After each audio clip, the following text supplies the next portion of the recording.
안녕하세요. I am in Andong, South Korea, and it's time for part 3 of March Twisdale's Vaccine Navigation Guide. So, okie doke, you've got homework again. Part 1 and part 2, homework. So if you haven't watched those yet, you need to go back and do them in order, please. It's not really that you can't bounce around. You probably could, but I do think there's a subtle order here. And so, okay, go do number 1, go do number 2, come here. Here's your number 3 homework. Okay, so when it comes to knowing yourself and understanding what you bring to the table already as a person, becoming a parent.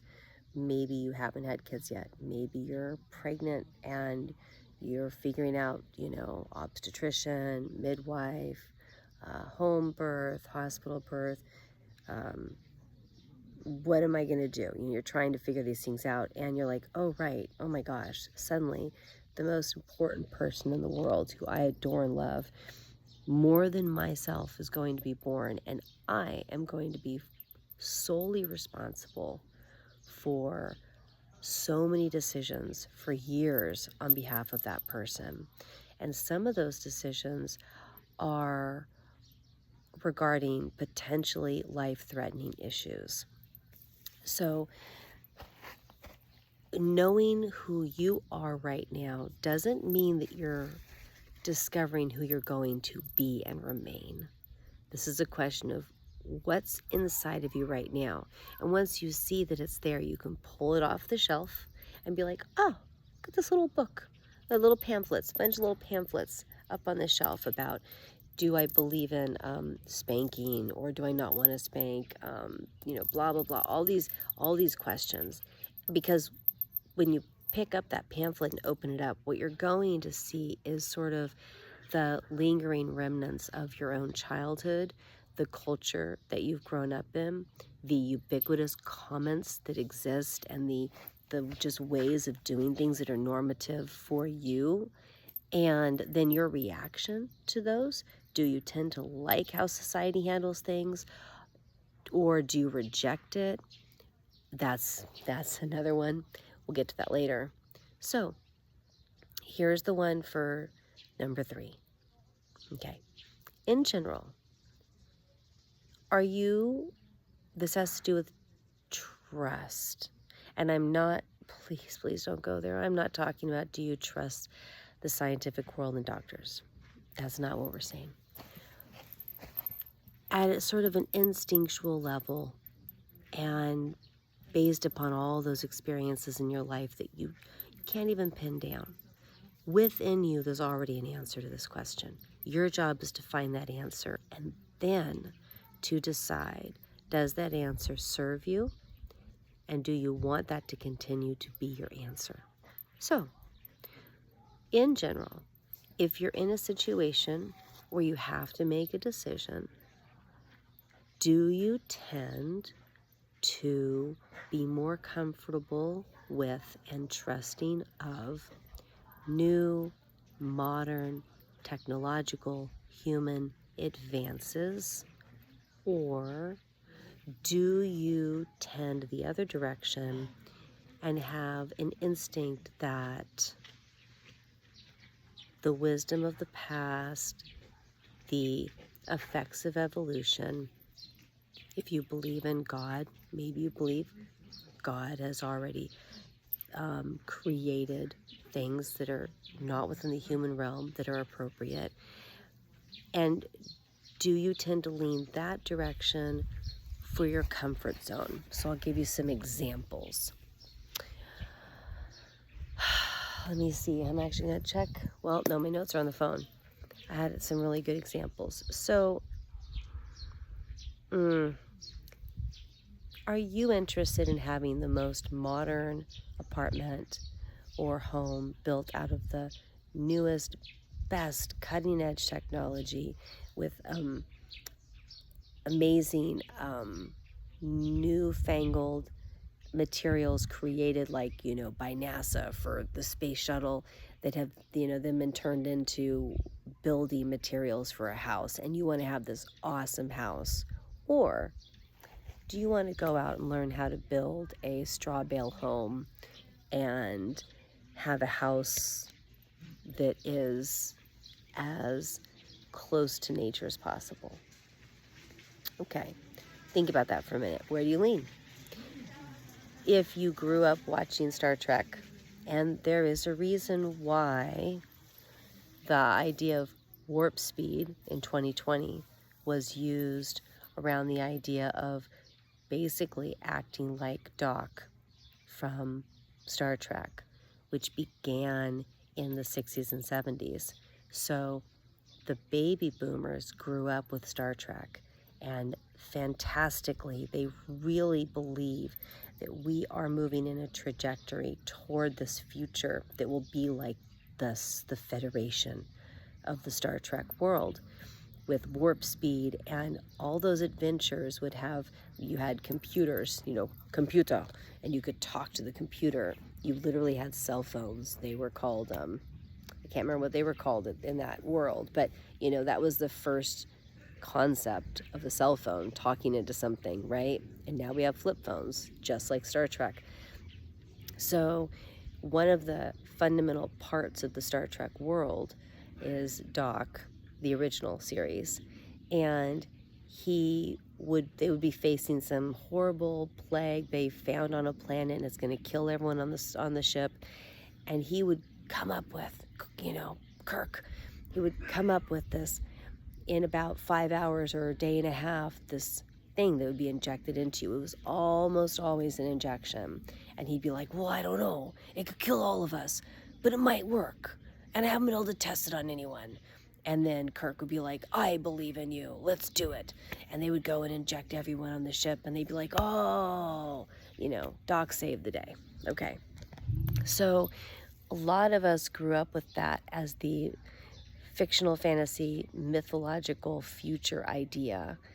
And then there's the people who are like, I don't really want people in lab coats, in a lab, working in a way that's 100% sort of non-natural, at odds with the natural world, because my body was created in the natural world.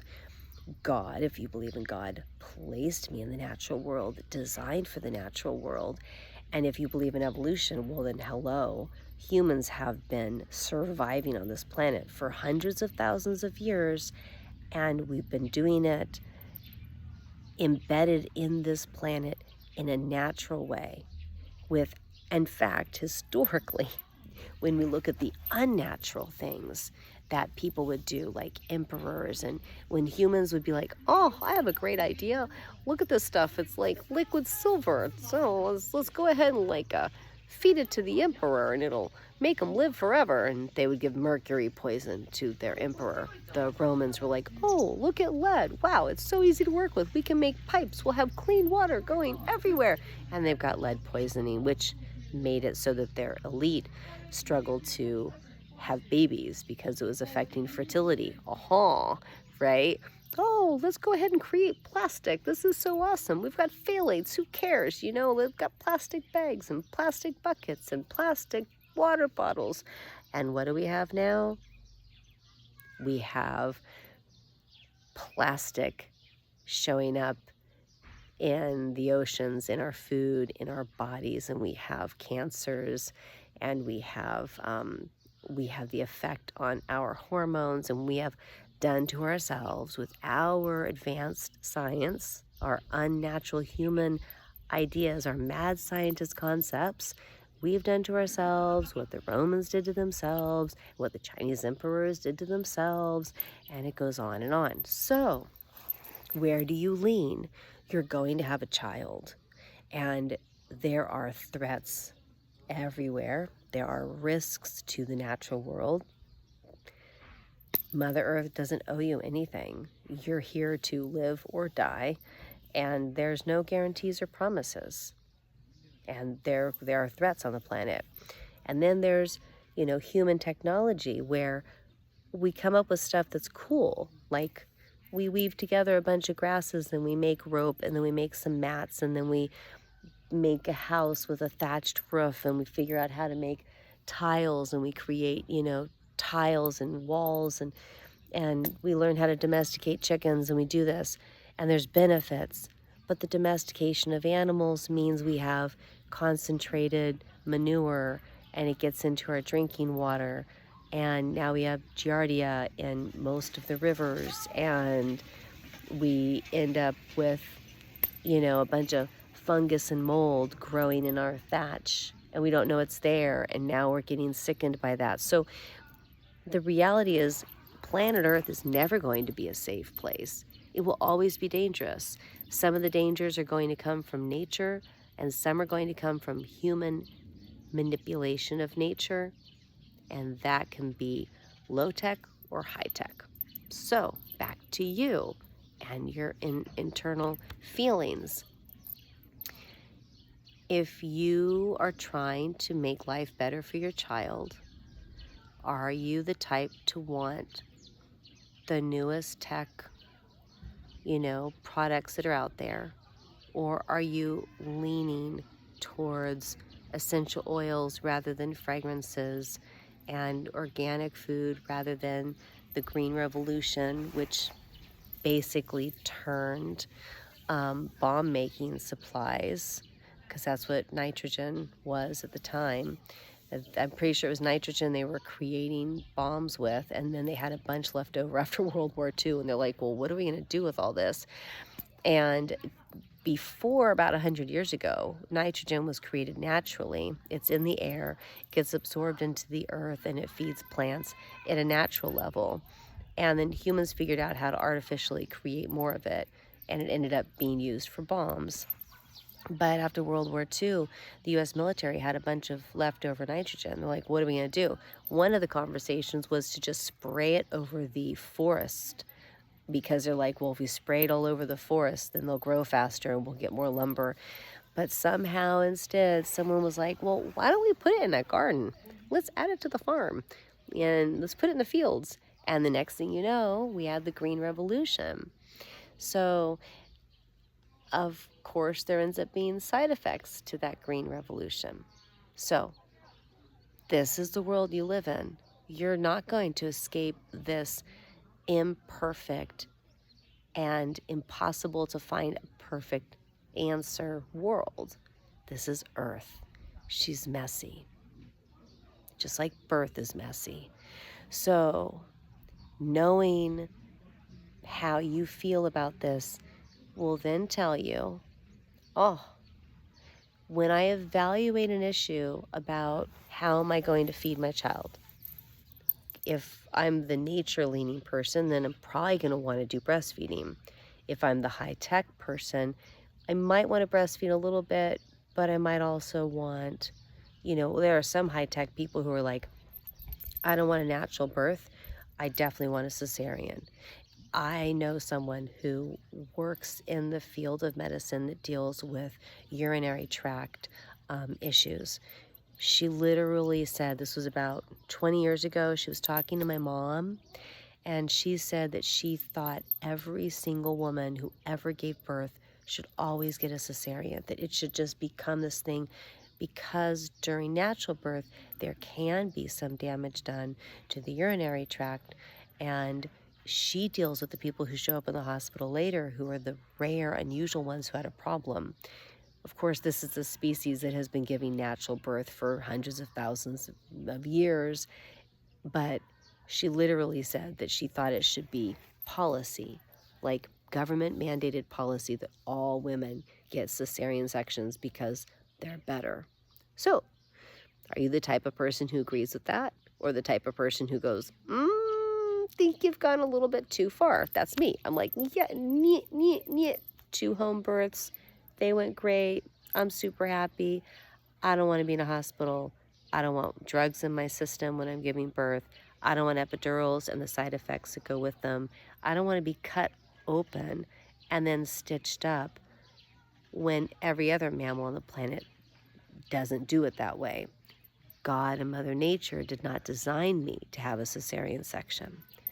So your baby was born with a design by Mother Nature or God in place. So I'm going to leave you with 2 things to think about as you spend a week sort of like just play with this. Challenge yourself. Don't go, oh, I have my answer, and be like, done. Dig into it. Chew on this for a while. Down below are 2 things I want you to think about. One are related to vitamin K and the role that it plays when newborns are, when a baby is a newborn, and what's supposed to happen right when you're born. And the second one has to do with the fact that iatrogenic care, which is basically the term for being under the care of a doctor, is considered by U.S. statistics, these aren't my statistics, this is government statistics, to be the 3rd leading cause of death, responsible for, I think, about 9.5% of deaths of Americans every year. So just consider that we have a medical world that, for all of its good intentions, is a human effort in an imperfect planet. And sometimes mistakes are made. And apparently, 3rd leading cause of death in America seems to be medical errors. So, there. Chew on that for a while. Think about it. I actually don't care where you land. There are pros and cons everywhere. So, just start to understand yourself, because this will be a subconscious driver when you're making decisions on behalf of your child. Okie doke. Saying goodbye from Andong, South Korea. Have a good one.